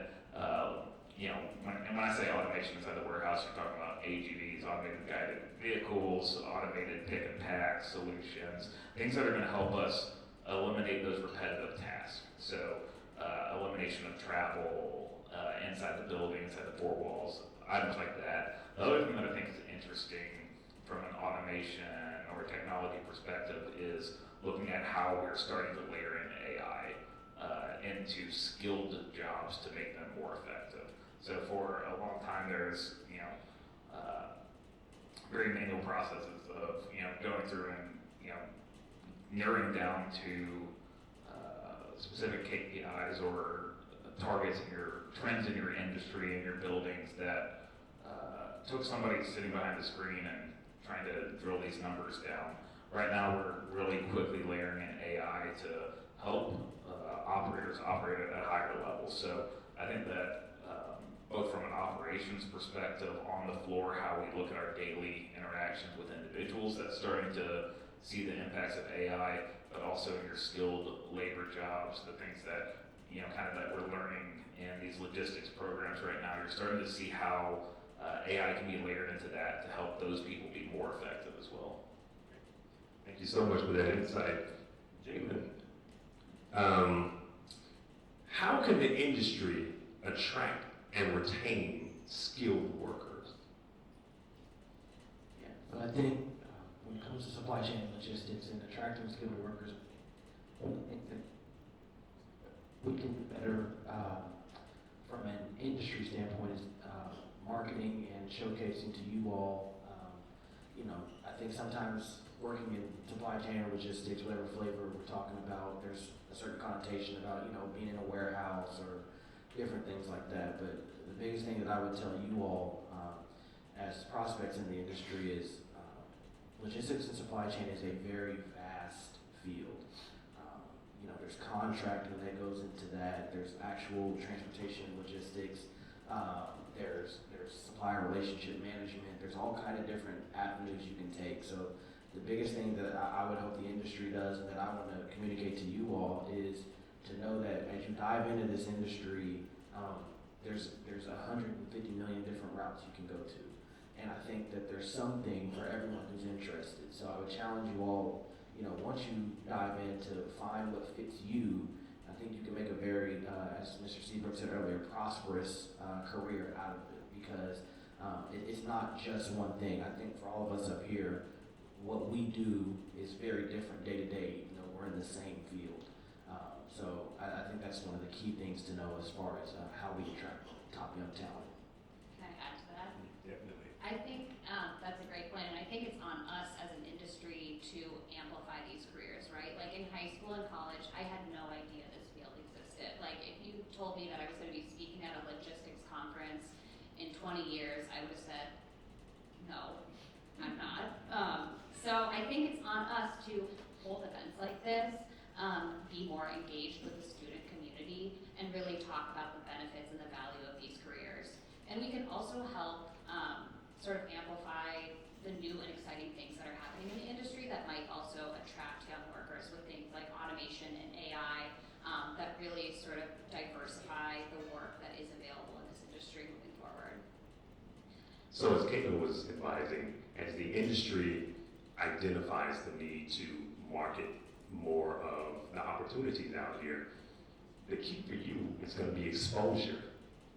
When you see opportunities presenting themselves for you to attend conferences and lectures and things like that, it would be worth your while to go and expose yourself to it.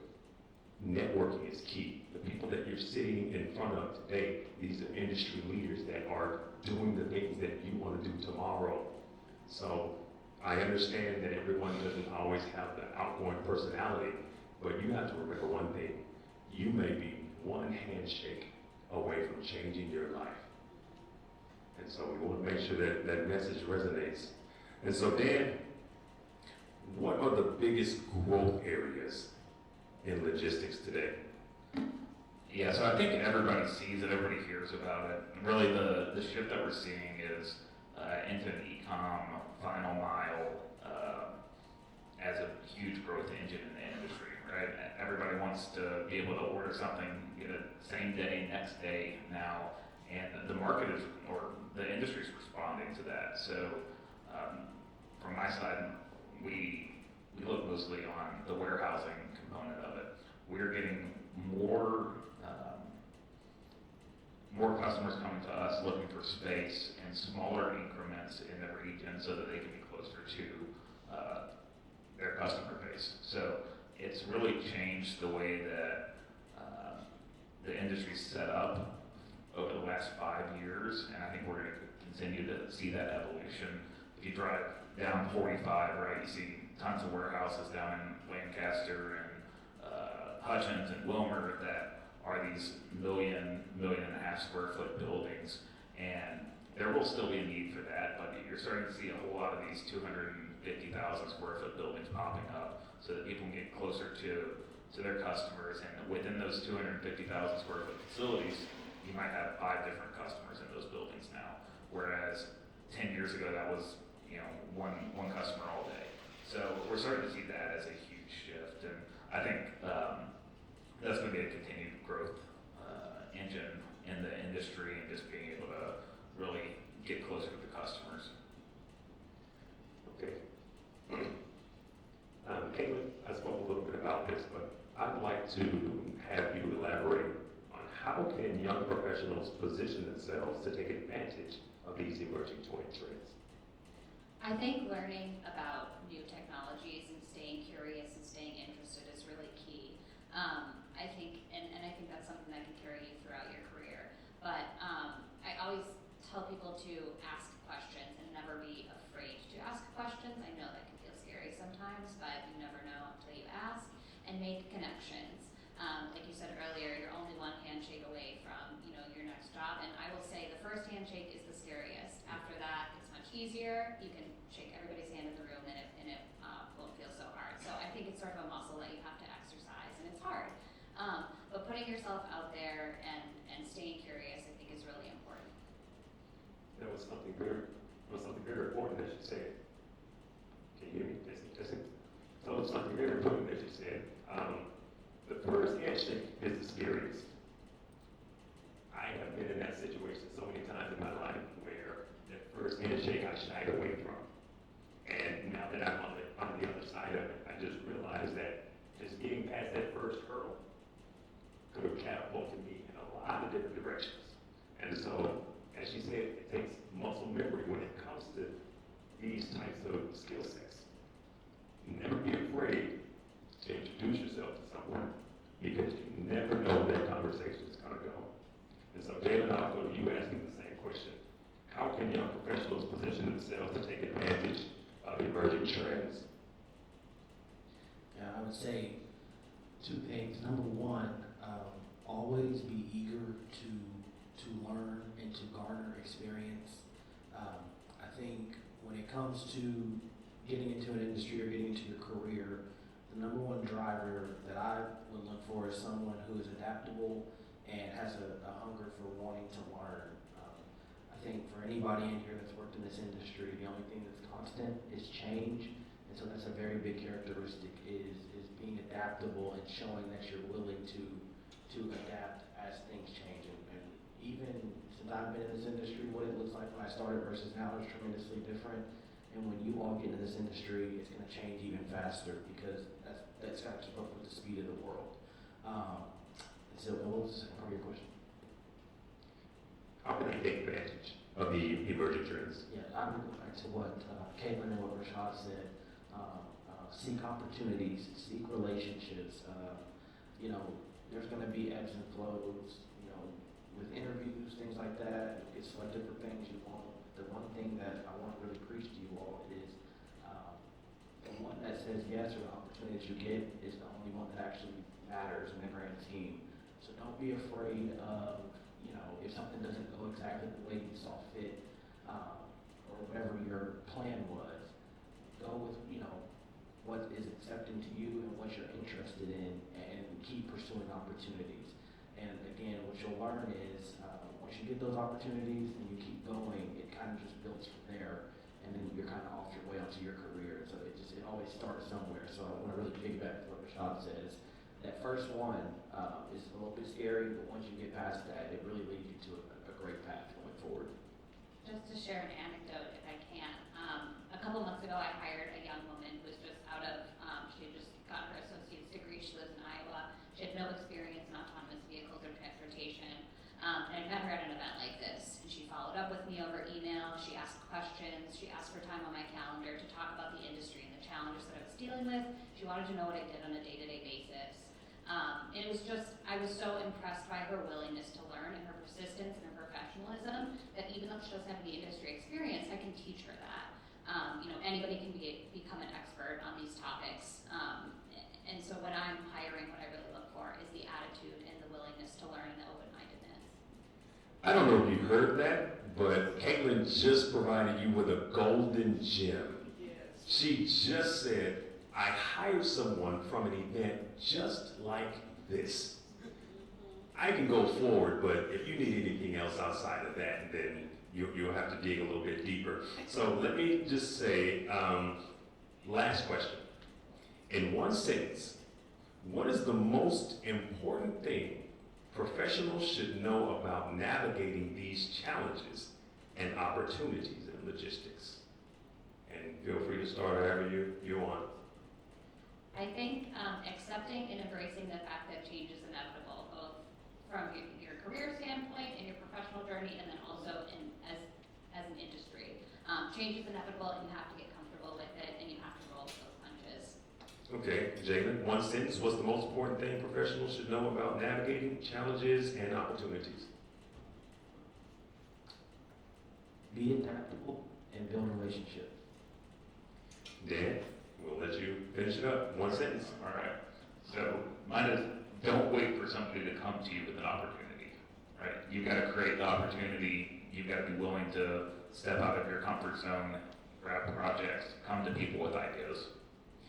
And I will add one last one. There is no better time than now. There is no reason for you to wait. For whatever it is that you're attempting to do it now. Let's give our panelists a round of applause, ladies and gentlemen. They did a phenomenal job. Thank you so very much. We appreciate you.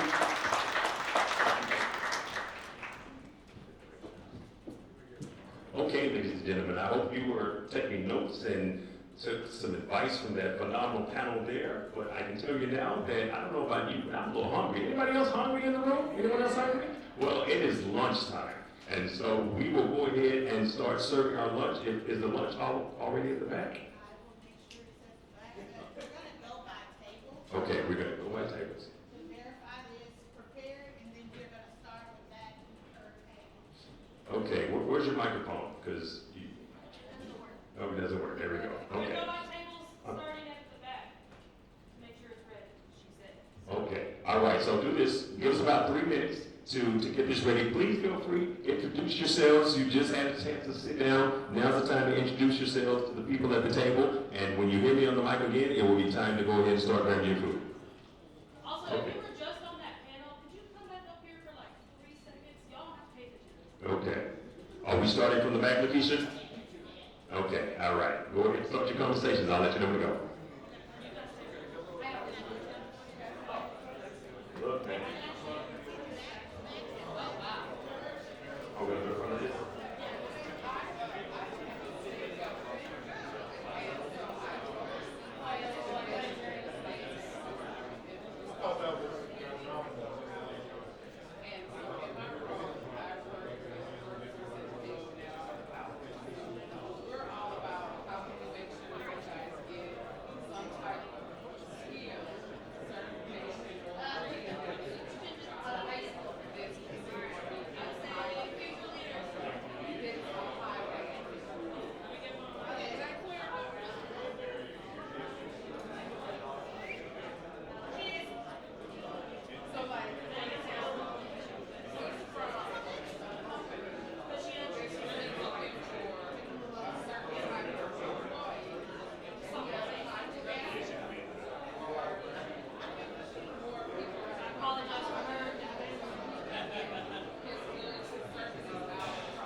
Yeah, I can use mine. It's fine.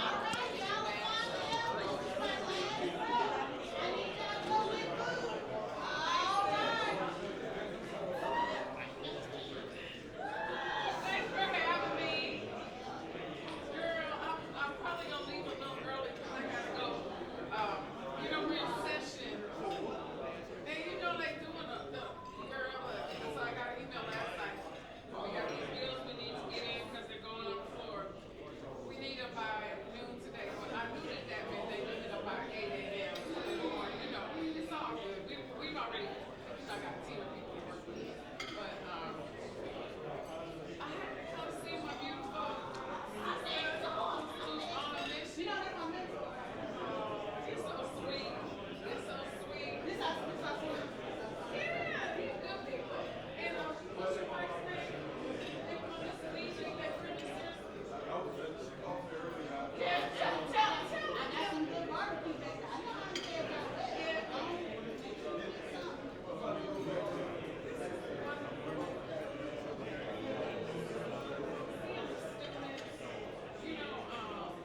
Even talking to me and Eric, I want you to take advantage of this opportunity for you. You may not know how this can lead to the next stage, but the truth is, every experience leads to your next. Every experience leads to your next. So we just talked and I was telling them, right now, I need you to look. I need you to understand that right now you can go on and be a forklift. And you can take that experience when you go into it. Right now you can look into getting that associate's degree. Right now, while you're here.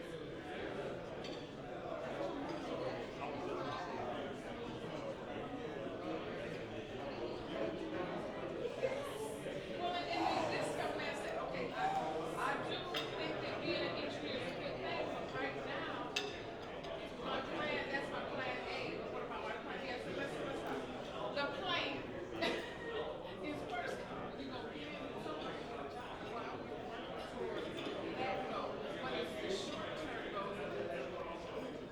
You can't,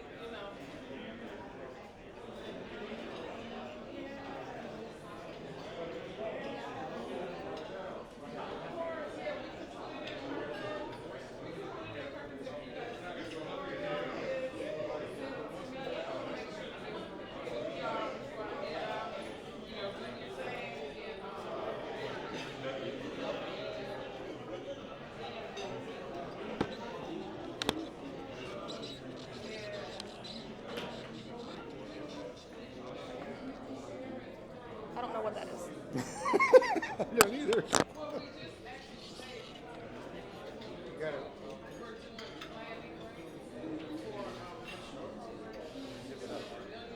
Come to this side.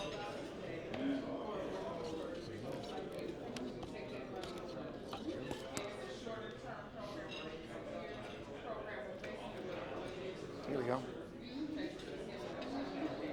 So we already handed out dollars last year, and those institutions were not able to spend the dollars that were reallocated.